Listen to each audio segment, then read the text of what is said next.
Je me rappelle aussi que Biden est parti à 80 ans. Moi, j'en ai 72. Il y en a qui pensent que je suis trop vieux. Donc, je pense que... Vous pensez le contraire? Hein? Vous pensez le contraire? Vous n'êtes pas trop vieux? À 72, 73 ans maintenant? Je pense que l'âge n'a rien à voir. Ce qui est important, c'est l'apport qu'on peut avoir. Quelle expérience qu'on apporte.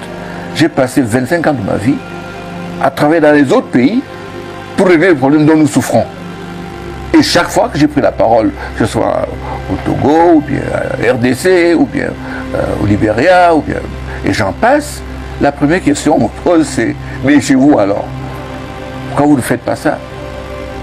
Donc, je pense que je pense, n'est-ce pas, que j'ai acquis des connaissances et une expérience qui pourrait aider mon pays. Et chaque fois que je vois ce qui se passe, ça me fait mal.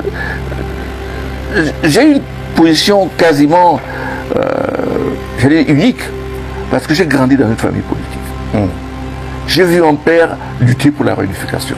J'étais empoisonné à 10 ans pour les problèmes politiques. Je sais ce qu'être anglophone et je sais ce qu'être marginalisé, parce que j'en ai souffert.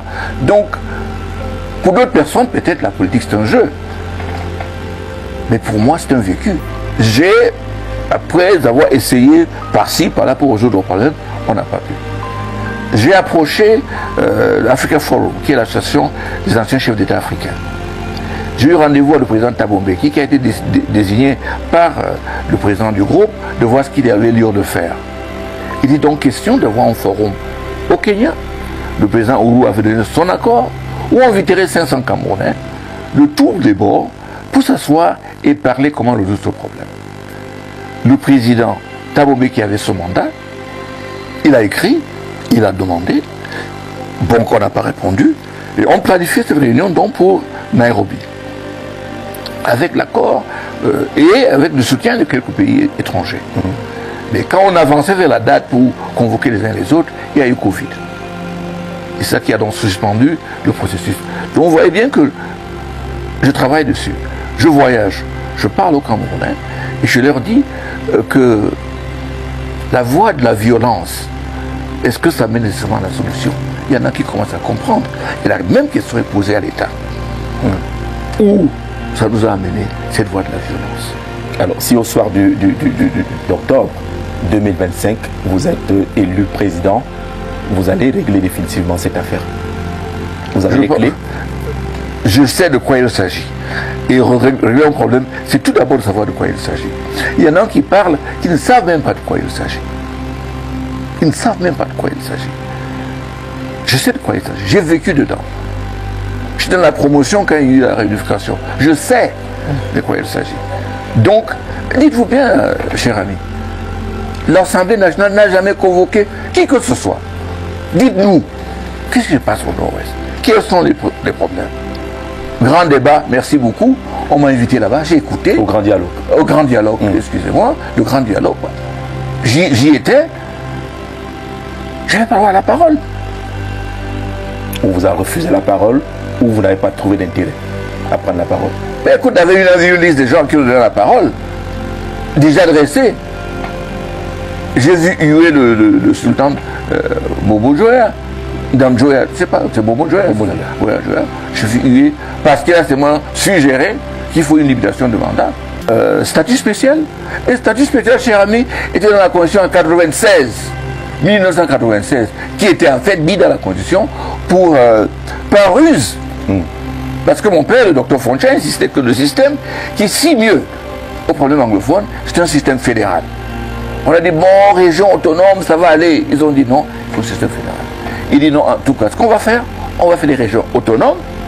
Et s'il y a des choses qui restent qu'on n'a pas, on va donc amender. C'est pour ça qu'on va mettre dans la Constitution statut spécial.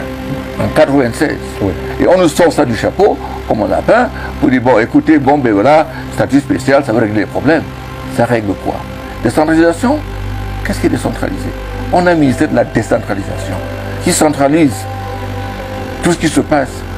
Il y a des délégués du ministère de la décentralisation dans les mêmes régions. Mais de qui se moque-t-on? C'est une mauvaise option? Ce n'est pas une option parce que rien n'est décentralisé. c'est même un renforcement du pouvoir central.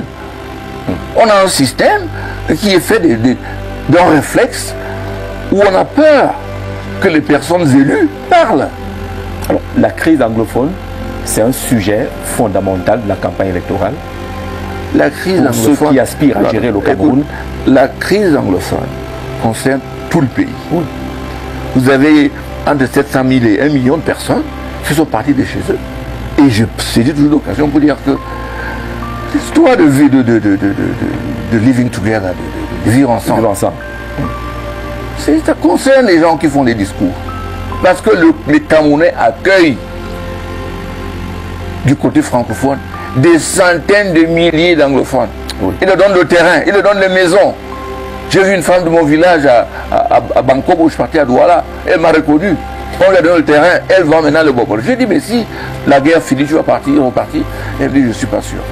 Donc je pense que nos Camerounais ordinaires, qui veulent seulement survivre, connaissent que c'est vivre ensemble.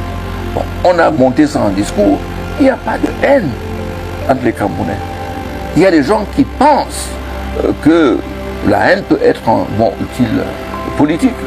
C'est regrettable.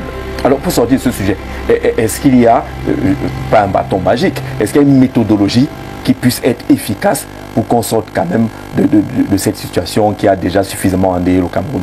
Un seul mot, le dialogue. Le dialogue. Le dialogue. Dialoguer avec qui? C'est la question que tout le monde pose. Oui. Avec les concernés. Commençons par exemple, est-ce qu'il y a eu un débat à l'Assemblée nationale sur ce problème, ou au Sénat? Est-ce qu'un jour, moi, on m'a appelé et dit, bon, mais d'accord, vous êtes avocat, vous connaissez ce problème, quelles sont vraiment les doléances? Personne. Le consensus a commencé, mais on a fini par quasiment tous les arrêter. Pour dialoguer, il faut quand même connaître les interlocuteurs. Est-ce qu'on peut réussir à identifier ceux qui devraient ou doivent être les interlocuteurs pour établir un bon dialogue? Dialogue entre qui et qui? Dialogue, c'est entre ceux qui ont des doléances. On avait commencé avec le consortium, avec les Agobala et les autres. Comment est-ce qu'on a fait pour les retrouver? Je pense que c'est un faux problème. On va dialoguer avec qui? Ce que dit l'État tout le temps. Mais une chose est sûre, que l'État ne peut être à l'origine du problème, pense mener ce dialogue lui-même. Les Suisses ont essayé, les Canadiens ont essayé, et on connaît le résultat. Il faut que l'État se mette en cause. Je dirais même mieux. En 2009, la Commission africaine des droits des hommes et des peuples avait rendu une décision qu'ils appellent communication, où ils ont dit que les anglophones du Cameroun sont marginalisés. Ils donnaient 6 mois à l'État de mettre en place un mécanisme. Cette décision a été entériné par les chefs d'État de l'Union africaine. Donc c'est un problème qui est connu. Comment mettre en place? J'avais pensé que le forum des anciens chefs d'État de l'Afrique pouvait être un endroit. Mais il faut qu'on puisse se remettre en cause. On a l'impression que vous voulez remettre l'arbitrage ou la solution à l'étranger. Les Camerounais ne peuvent pas sortir de la situation. Non, je ne dis pas cela. Je dis que quand vous avez un litige, c'est toujours bien d'avoir une troisième personne. Pas parce qu'il mène, mais parce qu'il conseille. Il vous ramène tous vers un chemin objectif qui va arranger tout le monde. Mais on en est arrivé à un niveau où je ne sais pas s'il y a pas des gens qui profitent de ce conflit du côté économique. De deux côtés, on parle de kidnapping, on parle de tout ça. Ces gens-là, ils sortent d'où? Et si c'est ça la cause qui a été lancée. Le gouvernement parle des grands bandits. Oui, des grands bandits, mais les grands bandits, je pense qu'il y a des deux côtés. Hein. Ah oui, il faut aller voir les investissements par certaines personnes. Donc je pense qu'il faut qu'on fasse... nourrit certains. Ah mais bien sûr. Même chose comme à l'extrême nord avec Boko Haram. Il y a des gens vraiment qui se font de l'argent là-dessus. Et ce n'est pas moi qui le dis, c'est les hommes de troupe qui se plaignent. En 2018, vous êtes candidat, et on peut considérer qu'à cette époque-là, la crise était plus forte, plus marquante, mais vous n'êtes pas allé au bout de cette candidature. Qu'est-ce qui nous indique qu'aujourd'hui, Maître Akeremouna, qui constate qu'il y a l'inertie et qu'on n'a pas trouvé une solution à la crise anglophone, est engagé à aller jusqu'au bout? Le fait qu'on s'est habitué à la crise, je ne veux pas dire qu'elle est moins forte qu'en 2018. C'est qu'on s'est habitué à ce qu'on tue des gens, qu'on décapite les autres, que les militaires soient tués. On s'est habitué à cela. On pense que ça n'explique. Chaque fois qu'on me dit que dans 3 mois, ça va finir. On s'est habitué à cela. Ça ne veut pas dire que ce n'est pas pire qu'avant. Et je veux éviter de dire que ma candidature se repose sur la crise anglophone. Mais que non. Mon engagement politique est basé sur l'amour que j'ai pour mon pays. Parce que je pense qu'il y a des solutions qui sont là, qui peuvent nous sortir de là où nous sommes. Je vais vous dire, mon chauffeur, il est en train de faire un doctorat. Mon gardien, qui vient d'avoir son 6e enfant, et il a un baccalauréat, il est à l'université, il fait gestion. Mais c'est quoi? Ils sont particuliers, hein, mais votre personnel est particulier. Oui, justement, parce que je suis trouvé que je les vois. Je dis, mais ces gens-là, c'est quoi leur avenir? Mais je pense qu'il faudrait... Il y a des gens vraiment qui sont totalement dans la souffrance. Et on passe le temps à utiliser des slogans, à bavarder. Il y a des gens qui souffrent dans leur chair. Je pense qu'il n'y a pas les... Mais maître, ouais. C'est pas nouveau ce que vous êtes en train de dire. En 2017-2018, on connaissait les mêmes réalités, mais des Camerounais ont été un peu déçus par votre attitude parce que vous vous êtes retiré sans véritablement donner raison. Est-ce que maintenant, ils peuvent compter sur vous? Ça, c'est une attitude qui est typiquement camerounaise. Oui. C'est-à-dire qu'on critique pour le plaisir. On dit qu'il faut des coalitions. Je me mets avec quelqu'un pour essayer de voir son... On dit, ah, mais voilà, il a abandonné, pourquoi il a fait? Maintenant, je suis en train de commencer, on dit, ah, il va faire la même chose. Moi, je pense que le chemin... Il faut les rassurer. Oui, il faut les rassurer. Cette fois-ci, j'y vais parce que le professeur Koumvodo m'a dit, écoute, monsieur le bâtonnier, je pense que vous pouvez faire l'affaire. Et nous sommes prêts à vous investir. J'ai accepté. Et je suis prêt. Et je vais commencer à dire que, bon, ben écoute, parce que je pense qu'une coalition rassure les Camerounais. Mais la force de cette coalition pour la reconstruction du Cameroun, première chose, nous parlons de transition.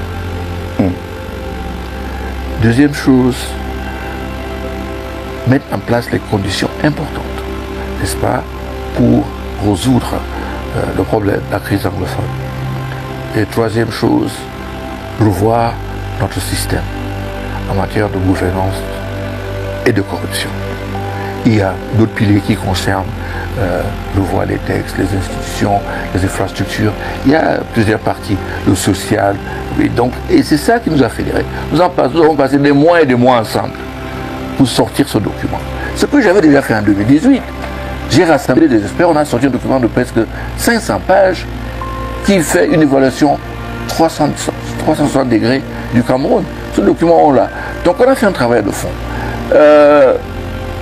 Vous avez raison de dire, bon, c'est à base d'idéologie, est-ce qu'il y aurait 400 idéologies? Je n'en sais rien. Et tous les jours, c'est tous les jours que les gens se déclarent candidats. Moi, ça m'amuse un peu parce qu'on a des textes qui disent comment on devient candidat. Alors, je m'attendrai à ce que, quand tu déclares, il dit que, bon, écoute, moi, je suis candidat, je m'engage à être candidat parce que je vais prendre 330 signatures de chaque région, ou je vais faire ça, ou je vais faire ça. Mais là, c'est... Je me déclare candidat. Alors, oui, on va parler de je me déclare candidat, mais au Cameroun, se sont dégagés pratiquement 2 groupes pour parler de coalition. Ouais. L'ATP, l'Alliance pour une transition pacifique, ouais. L'APC, je pense que l'Alliance pour le changement, ouais. Qui semble déjà avoir trouvé son candidat, c'est Maurice Kamto. L'ATP est encore dans les démarches pour trouver un candidat. L'univers est signataire de la charte, on va le dire ainsi, de l'ATP. Le grand groupe dit être actuellement en train de chercher un candidat, mais vous êtes déjà déclaré. Est-ce que vous ne doublez pas un peu cette initiative qui aurait... L'initiative de qui? De l'ATP, puisque l'univers est membre de l'ATP. Je pense que vous posez votre question à la mauvaise personne. Je devrais la poser au professeur Kouvona. Je pense que oui. Non, mais pour être tout clair, je pense que ce n'est pas la peine de tourner en rond. Ces coalitions-là n'ont pas un statut légal. Ce sont les gens qui se mettent ensemble pour prendre le même chemin. Il n'y a aucune contrainte. Je peux d'ailleurs faire partie de plusieurs coalitions si je veux, parce que je veux que nous avançons. Peut-être même les gens qui sont dans plusieurs coalitions peuvent former un pont. entre les différentes coalitions. Donc ce n'est pas ça le truc. Je suis en train de dire que quand le président Koumoundou m'a approché pour être investi par l'UNIFER, j'ai dit oui, et là maintenant, j'ai rempli les conditions pour entrer. Ça ne veut pas dire qu'on ne va pas discuter avec les autres, c'est absolument nécessaire.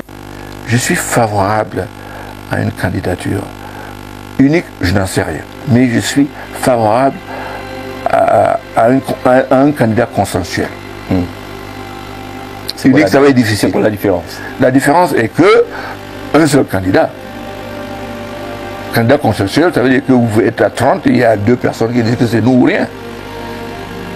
Ça, c'est ce que je pensais.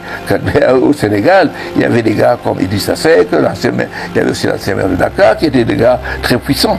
Mais le peuple avait fait son choix et ils sont allés là où ils voulaient aller, en dépit de tous les candidats qu'il y avait. Alors, régulièrement, vous évoquez la transition. D'ailleurs, vous avez fait des communications là-dessus, vous définissez un peu la forme de cette transition. Pourquoi parler de transition dans notre pays alors que les institutions sont debout? Vous pensez que les institutions sont debout? C'est ce qui est. C'est ce qui est. Doutez. Ouais. Si vous voulez dire que les institutions existent. Mais ils sont aussi debout. Quand est-ce que s'est tenu la dernière conseil de magistrature? C'est ça qui montre que les institutions... je vous pose la question, je vous pose la question. Il y a 5 ans. Et donc, il y a la transition. Je n'ai pas dit ça, je n'ai pas dit ça. Vous avez dit que vous avez affirmé que les institutions sont debout.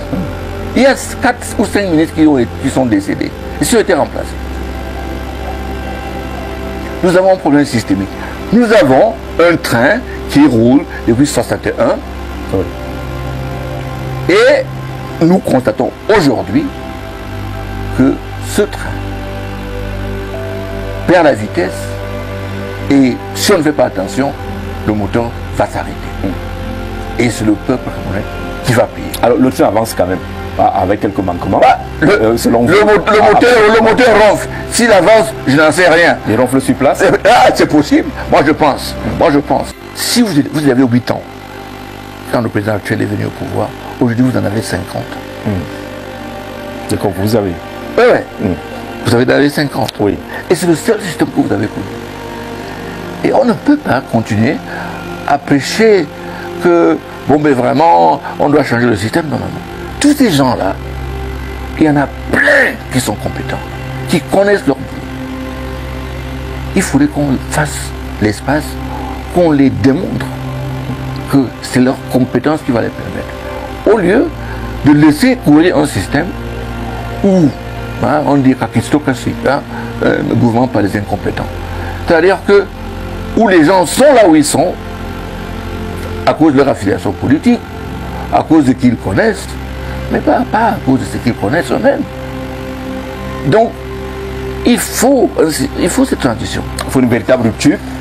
Parce que les Camerounais, quand on parle de transition, ils voient le Mali, ils voient la Guinée, ils voient un peu le Gabon, ils disent que mais vous êtes élu, pourquoi est-ce que vous parlez de transition étant déjà élu? Bon, je pense que moi, si vous comprenez la transition, j'ai dit que je fais un seul mandat, je m'assure que tout est bien clair, ça s'organise et je m'en vais. C'est généreux ça. C'est pas généreux, pourquoi généreux? J'ai 72 ans. Vous gardez le septennat, si vous êtes élu à 72 ans, vous en sortez à... C'est même possible qu'elle soit plus courte. Mais je pense qu'il faut absolument... moi, quand j'étais au lycée Miller, il y a des officiels qui venaient me dire que, écoute, vous êtes l'avenir du Cameroun. J'étais, je crois, en terminale ou en seconde. Bon, voici aujourd'hui, 46 ans de carrière comme avocat, ces mêmes personnes sont là. Bon, l'avenir que je suis le Cameroun de demain, oui, c'était où là? Donc je pense qu'il faudrait ouvrir. Je vous Maître Akéry Mounakanda, l'élection présidentielle au Cameroun, et qu'on vous renvoie dans la rue en disant ah, c'est un fils Mouna, c'est un fils du régime, qu'est-ce qu'il peut venir avec, qu'est-ce qu'il peut proposer de nouveau alors qu'il a grandi dans ce régime? Comme écoute, je suis content que vous posiez cette question. Ceux qui le lisent ne me connaissent pas du tout. Ne connaissent même pas mon parcours. Il se limite à l'affiliation. Et il se limite à l'affiliation. Cher ami, j'ai fait des études aux États-Unis. J'ai travaillé pour payer mes études. Je suis revenu, je n'ai jamais travaillé pour une institution étatique. tous les galons que j'ai, si je peux les appeler ici, je les ai eus à l'étranger, à travers des élections. Tous les postes que j'ai obtenus, c'est les gens parlent des élections. J'en ai connu. Au barreau du Cameroun, c'est ce que c'est, fait des élections au barreau du Cameroun. L'Union africaine, j'ai fait l'élection. Et consort de l'Union africaine, j'ai fait l'élection. Transparency, Cameroun et Alliance nationale, j'ai fait l'élection. Conseil international de lutte contre la corruption, j'ai fait des élections. Ça veut dire que je sais ce que c'est. J'ai une expérience de la vie. De mon propre fait. Vous n'êtes pas un fils à papa. Vous n'êtes pas un fils à papa. Fils à papa, bon, je suis un fils à papa. J'ai un père qui m'a appris, n'est-ce pas, les bases de survie. Quand je partais à l'internat, je passais par le bureau de mon père, son étude à la maison, et il ouvrait la valise. Je vais avoir quoi dedans? Les 2 tenues pour les cours, une tenue de sortie, mon pyjama, mon tennis, et voilà. Rien d'extravagant. Mon père était à l'époque vice-président de la République. Pour lui, c'était important que je ne pense pas que je suis différent des autres enfants. Je vais vous dire une histoire assez rigolo. Quand j'étais avec mon frère, j'en avais, je crois, 6 ou 7 ans, on nous a acheté des bottes pour la pluie. Mais c'était vers la fin de la saison, on ne pouvait pas les porter. On ne pouvait pas les porter pour aller à l'école parce que mon père dit que vous portez les chaussures comme les autres. Mais à 1h du matin, il a plu. J'ai réveillé mon frère, je lui ai dit, mais écoute, il pleut, portons les bottes pour au moins en profiter avant la fin de la saison. J'ai vécu comme ça, ma propre fille maintenant qui a 42 ans, qui est aux États-Unis. À l'âge de 10 ans, à l'âge de 19 ans, conduisait un bus entre Manhattan et Bronx pour transporter les étudiants. C'est comme ça qu'on a été élevés. Donc, les gens qui disent, ah, fils à papa, je ne sais pas de quoi ils parlent. Et peut-être ils voient les enfants de ministres et autres aujourd'hui, ils pensent que c'est cela. Pas du tout. Je marchais pour aller à l'école. Bien que mon père avait dans le parking 18 voitures de l'État. Non, on ne doit pas vous mettre à la même enseigne que Frambia, par exemple. Ah, je ne sais pas. Je vous dis mon vécu et l'éducation que j'ai eue. Mais sur les sorties, notamment celle de Monseigneur Cléda, qui pense que appeler à la candidature du président Paul Biya est irréaliste, comment est-ce que vous avez réagi? Je pense qu'il a été même doux. Non. Il aurait pu dire pire. Écoute, je ne vais pas aller vers l'évêque de Yagua. Qui a convoqué le diable. Justement. Ah oui, justement. Mais je pense que la situation aussi, est aussi grave que ça. Oui, il y a un sursaut patriotique. Je vous dis, il y a un sursaut patriotique. Et ce sursaut, c'est de permettre... D'ailleurs, quand vous êtes leader, et le fait que vous soyez leader prête à controverse, vous partez. C'est ce que Trudeau vient de faire. Controverse. C'est ce que le Premier ministre de l'Angleterre... Visiblement, ce n'est pas la position du président Biya, qui dit que sa détermination à vous servir reste encore intacte. Donc, vous savez, si vous voulez parler du président Paul Biya, il y a quelque chose qui m'a choqué. Quand on lui avait demandé, c'était le journaliste français, lui a demandé, est-ce que vous serez candidat? Il a dit, attendez, le moment venu, il se prononcera. Vous serez si je vais au village ou si je reste. Bon, et la place d'élection dans tout ça.